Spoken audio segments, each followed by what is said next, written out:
Assalamualaikum warahmatullahi wabarakatuh. Shalom, Om Swastiastu, Namo Buddhaya, Salam Kebajikan. Perkenalkan, kami dari kelompok 3. Di sini kami akan membahas tentang proses bisnis pembuatan kapal PT PAL. Nah, sebelumnya izinkan kami memperkenalkan diri anggota dulu. Next. Baik, perkenalkan nama saya Rinina Wahyu Saputri dengan 3 digit tim terakhir 293. Kemudian ada Sinta Istiqomah dengan 3 digit tim terakhir 294 yang kebetulan lagi berhalangan hadir karena izin. Dan ada saya, Juita Simarmata dengan NIM 230512142997. Saya Michael Joputra dengan 3 digit yang terakhir 298. Saya Binang Rawin Abdillah dengan 3 digit yang terakhir 301. Perkenalkan, nama saya Novel Aditya Putra dengan 3 digit NIM terakhir 304. Saya Fahri Ramadiansyah, 3 digit terakhir 320. Saya Ariel Kutawa dengan 3 digit NIM terakhir 322. Next. Nah, di sini kita akan membahas tentang proses bisnis dalam pembuatan kapal PT PAL. Tapi sebelum itu kita akan membahas tentang apa sih itu PT PAL Indonesia. Nah, jadi PT Penataran Angkatan Laut Indonesia atau PT PAL ini merupakan salah satu industri strategis yang memproduksi alat utama sistem perusahaan pertahanan Indonesia untuk matra laut. Jadi keberadaannya ini sangat-sangat memiliki peran penting dan strategis untuk mendukung pengembangan industri kelautan nasional. PT PAL Indonesia ini bermula dari sebuah galangan kapal yang bernama Marine Establishment atau ME dan diresmikan oleh pemerintahan Belanda pada tahun 1939. Nah, pada masa pendudukan Jepang, perusahaan ini beralih nama menjadi Kaigun SE 2124. Setelah kemerdekaan pemerintahan Indonesia, akhirnya menasionalkan perusahaan ini dan mengubah namanya menjadi Penataran Angkatan Laut atau PAL. Kemudian pada tanggal 12 April 1990, berdasarkan Peraturan Pemerintah Nomor 4 tahun 1990, status perusahaan PT PAL Indonesia atau Persero berubah dari perusahaan umum menjadi perseroan terbatas atau Persero. Nah, setelah kemerdekaannya, akhirnya Indonesia menasionalkan perusahaan ini dan mengubahnya pada tahun 1980. Nah, di dalam PT PAL Indonesia itu memiliki 3 proses bisnis. Yang pertama itu memproduksi kapal perang dan kapal niaga. Nah, produk kapal niaga ini diantaranya seperti kapal bulk carrier atau bulker dengan bobot 50.000 DWT, ada kapal kontainer dengan 1.600 TEU, ada kapal tanker sampai dengan 30.000 DWT, kapal AHTS dengan 5.400 BHP, dan yang terakhir kapal penumpang sampai dengan 500 PAX. Serta untuk yang lagi dikembangkan itu ada kapal kontainer dengan 2.600 TEU dan kapal chemical tanker dengan sampai 24.000 LTDW. Kemudian untuk produk kapal cepat dan kapal khususnya, di antara lain ada kapal landing platform dock 125 meter, ada kapal cepat rudal kelas 60 meter, ada kapal peneliti 1200 GT, dan ada kapal feri dan penumpang yang sampai dengan 500 PAX. Selanjutnya yang B. Ya, jadi selanjutnya produk jasa harkan kapal maupun non-kapal meliputi jasa pemeliharaan dan perbaikan kapal sampai tingkat depo dengan kapasitas docking 894.000 DWT per tahun. Selain itu, jasa yang disediakan adalah annual atau special survey dan overhaul bagi kapal niaga dan kapal perang, pemeliharaan dan perbaikan elektronika dan senjata, serta overhaul kapal selam. Peluang pasar jasa perbaikan dan pemeliharaan antara lain berasal dari TNI AL, swasta, pemerintah, serta kapal-kapal lainnya yang singgah dan berlabuh di Surabaya dengan jumlah yang mencapai 6.800 per tahun. Selanjutnya adalah yang PT PAL yang telah menunjukkan sebuah keahlian yang signifikan dalam rekayasa umum dengan fokus pada penciptaan spesifikasi yang disesuaikan dengan kebutuhan klien. Perusahaan ini telah berhasil mengembangkan teknologi canggih untuk produksi berbagai komponen yang mendukung industri pembangkit tenaga listrik serta proyek konstruksi maritim dengan komitmen terhadap peningkatan berkelanjutan. PT PAL Indonesia berambisi untuk mencapai kemampuan rekayasa modular dan menyeluruh, termasuk engineering, procurement, construction, installation, dan commissioning atau EPCIC. Dalam portofolio mereka terdapat berbagai produk yang telah berhasil dikembangkan dan diproduksi, termasuk assemble turbin uap yang mampu menghasilkan energi hingga 600 MW. Yang kedua itu komponen balance of plant dan boiler juga dengan kapasitas produksi hingga 600 MW. Modul kompresor dengan kapasitas 40 MW, pembangkit listrik terapung yang memiliki kapasitas 30 MW, pressure vessel, dan heat exchanger yang dirancang untuk berbagai aplikasi industri, bingkai stator generator yang dapat mendukung generator hingga 600 MW. Yang terakhir platform sumur minyak lepas pantai dengan kemampuan penanganan hingga 3.000 ton. Dari kesemua produk ini mencerminkan kemampuan PT PAL Indonesia Persero dalam menghadirkan solusi rekayasa yang tidak hanya inovatif, tetapi juga dapat diandalkan memenuhi standar industri yang ketat dan mendukung keberlanjutan lingkungan. Selanjutnya akan dijelaskan oleh teman saya.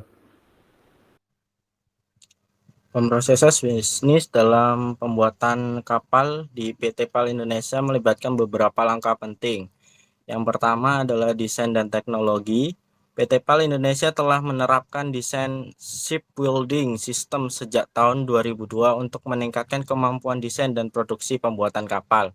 Ini termasuk otomatisasi dan efisiensi dalam prosesnya. Lalu yang kedua ada global supply chain.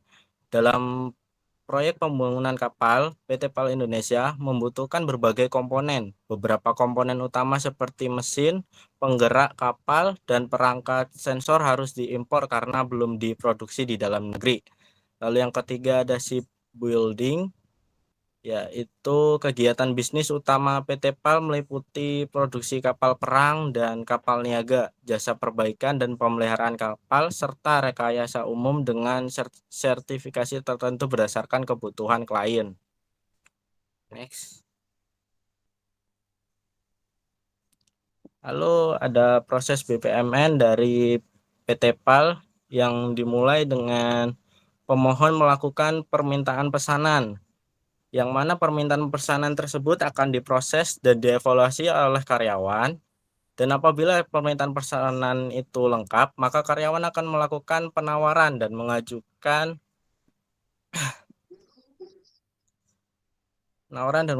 ke customer.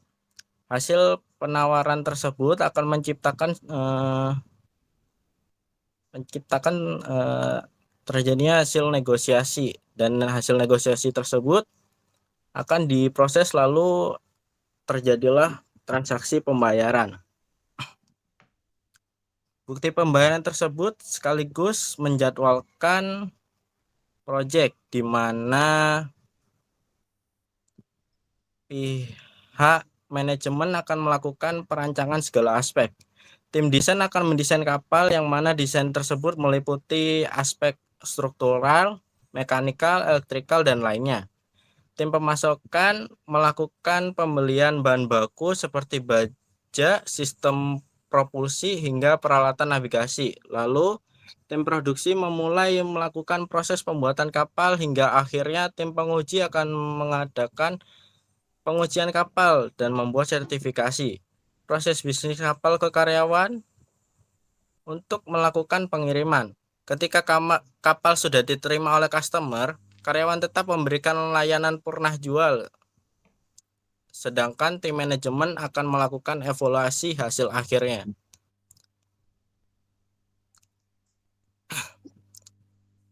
Next.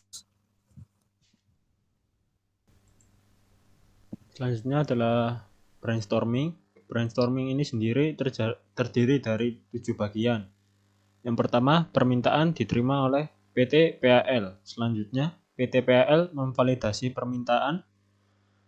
Setelah itu, pembeli melakukan pembayaran yang bisa dengan kredit atau dengan non-kredit. Setelah itu pembeli memberikan bukti pembayaran dan divalidasi oleh PT PAL dan mulai membuat desain kapal dan melakukan pengujian kapal. Setelah selesai, kapal dikirimkan ke pembeli dan PT PAL memberikan layanan purna jual.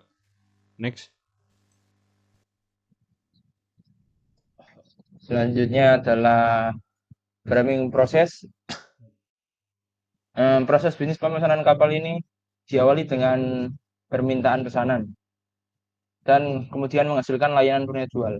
Untuk dapat mencapai hasil layanan purna jual tersebut perlu melewati beberapa proses, yaitu validasi permintaan, pembayaran pesanan, perencanaan desain kapal, pengujian kapal, dan pengiriman kapal.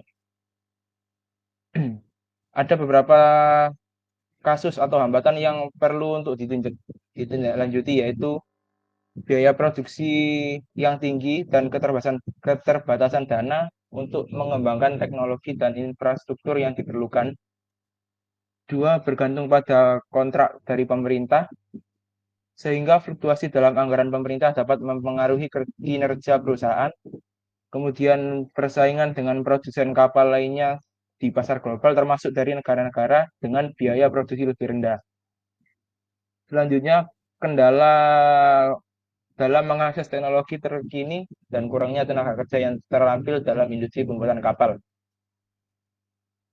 Kendala yang terakhir adalah infrastruktur yang terbatas dan masalah logistik, dan dapat mempengaruhi kemampuan PT PAL untuk mengirimkan produk-produknya secara efisien ke pelanggan di dalam dan di luar negeri.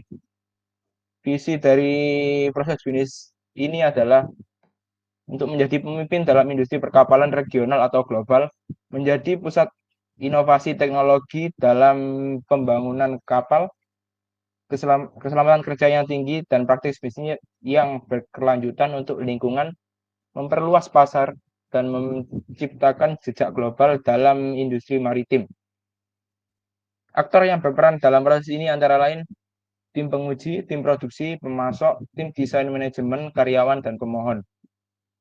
Dengan mekanisme berdasarkan diversifikasi sumber pendapatan, inovasi teknologi, pengembangan sumber daya manusia, kemitraan strategis, peningkatan infrastruktur dan logistik.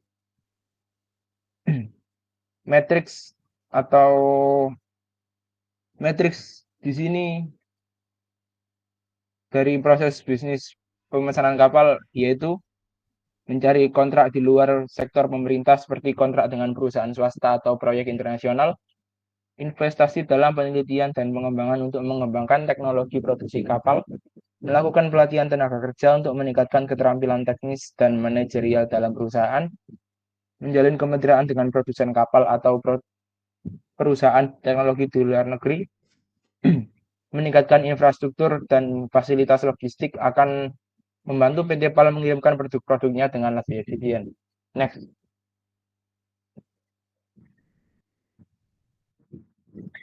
Baik, selanjutnya analisis as is. Yang pertama, pemohon dimulai dengan dokumen permintaan pesanan. Kemudian dokumen permintaan pesanan ini diterima oleh karyawan. Selanjutnya, pemeriksaan dokumen. Jadi dokumen ini dievaluasi oleh manajemen. Setelah dokumen ini lengkap, pihak manajemen memberi penawaran dan diajukan kepada pemohon. Hasil dari penawaran ini berupa negosiasi yang terjadi dan untuk terjadi pengesahan permohonan. Kemudian lanjut ke pembayaran pesanan, dan pembayaran pesanan ini menghasilkan bukti pembayaran di pemohon, di mana bukti pembayaran ini digunakan untuk menjadwalkan perancangan proyek. Kemudian dilanjutkan dengan perencanaan desain kapal oleh tim desain. Kemudian jika sudah sesuai, maka dilanjutkan pembelian bahan baku oleh pemasok. Setelah itu dilanjutkan pembangunan fisik, yaitu pembuatan kapal oleh tim produksi. Dan jika pembuatan kapal sudah selesai, maka dilanjutkan pengujian kapal, tentunya oleh tim penguji. Nah, apabila ini sudah lulus pengujian, dilanjutkan dengan pengiriman kapal oleh karyawan, kemudian kapal sudah diterima oleh pemohon. Setelah kapal diterima, karyawan ini melayani layanan purna jual dan sudah selesai prosesnya. Oke, sekian hasil presentasi kami tentang analisis proses bisnis dalam PT PAL. Sekian dan terima kasih.